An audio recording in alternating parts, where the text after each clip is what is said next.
Bien-aimés, méditons ensemble, à travers quelques passages bibliques, sur la grâce. La grâce de Dieu est l'un des sujets importants centraux de la foi chrétienne.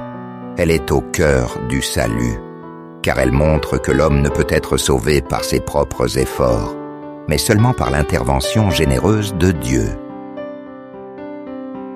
La grâce et le salut. Éphésiens, chapitre 2, versets 8 à 9. Car c'est par la grâce que vous êtes sauvés, par le moyen de la foi. Et cela ne vient pas de vous, c'est le don de Dieu.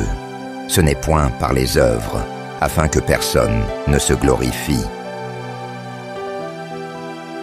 Tite, chapitre 2, verset 11.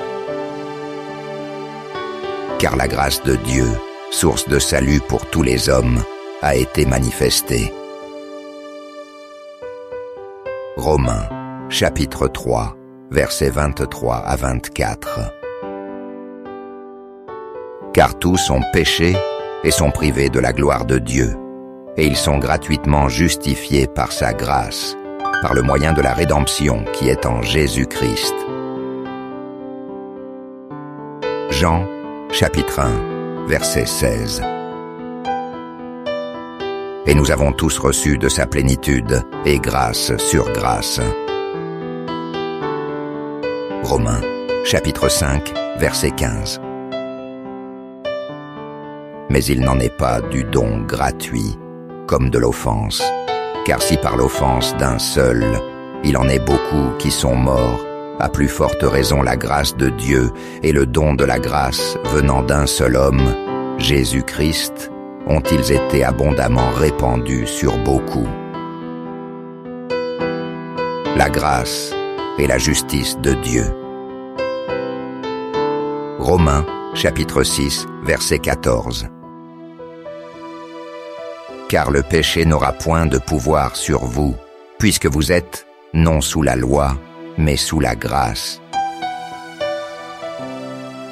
Romains, chapitre 11, verset 6. Or, si c'est par grâce, ce n'est plus par les œuvres. Autrement, la grâce n'est plus une grâce.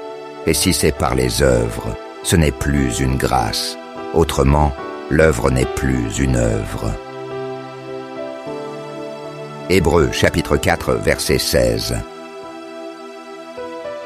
Approchons-nous donc avec assurance du trône de la grâce, afin d'obtenir miséricorde et de trouver grâce pour être secourus dans nos besoins. La grâce dans la vie chrétienne. Deuxième épître aux Corinthiens, chapitre 12, verset 9. Et il m'a dit, ma grâce te suffit, car ma puissance s'accomplit dans la faiblesse. Je me glorifierai donc bien plus volontiers de mes faiblesses, afin que la puissance de Christ repose sur moi. Tite, chapitre 3, versets 5 à 7. Il nous a sauvés, non à cause des œuvres de justice que nous aurions faites, mais selon sa miséricorde, par le bain de la régénération et le renouvellement du Saint-Esprit. Il l'a répandu sur nous avec abondance, par Jésus-Christ notre Sauveur, afin que, justifiés par sa grâce, nous devenions héritiers dans l'espérance de la vie éternelle. Colossiens, chapitre 4, verset 6. Que votre parole soit toujours accompagnée de grâce, assaisonnée de sel, afin que vous sachiez comment il faut répondre à chacun. Deuxième épître de Pierre, chapitre 3, verset 18. Mais croissez dans la grâce et dans la connaissance de notre Seigneur et Sauveur Jésus-Christ. À lui soit la gloire, maintenant et pour l'éternité. Amen. La grâce dans le plan de Dieu. Éphésiens, chapitre 1, verset 7. En lui nous avons la rédemption par son sang, la rémission des péchés, selon la richesse de sa grâce. Romains, chapitre 5, verset 20. Or la loi est intervenue pour que l'offense abondât, mais là où le péché a abondé, la grâce a surabondé. Jean, chapitre 1, verset 14. Et la parole a été faite chair, et elle a habité parmi nous, pleine de grâce et de vérité. Et nous avons contemplé sa gloire, une gloire comme la gloire du Fils unique venu du Père. La grâce et l'humilité. Jacques, chapitre 4, verset 6.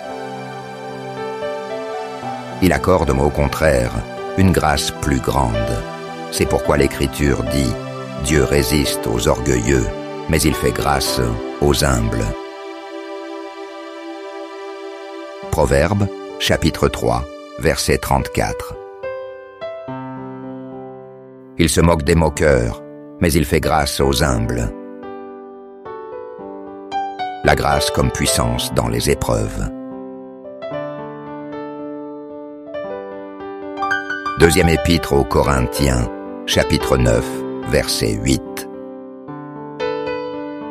Et Dieu peut vous combler de toute grâce, afin que, possédant toujours, en toute chose de quoi satisfaire à tous vos besoins, vous ayez encore en abondance pour toute bonne œuvre.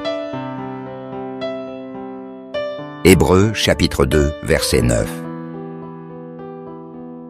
Mais celui qui a été abaissé pour un peu de temps, au-dessous des anges, Jésus, nous le voyons couronné de gloire et d'honneur à cause de la mort qu'il a soufferte, afin que, par la grâce de Dieu, il souffrit la mort pour tous.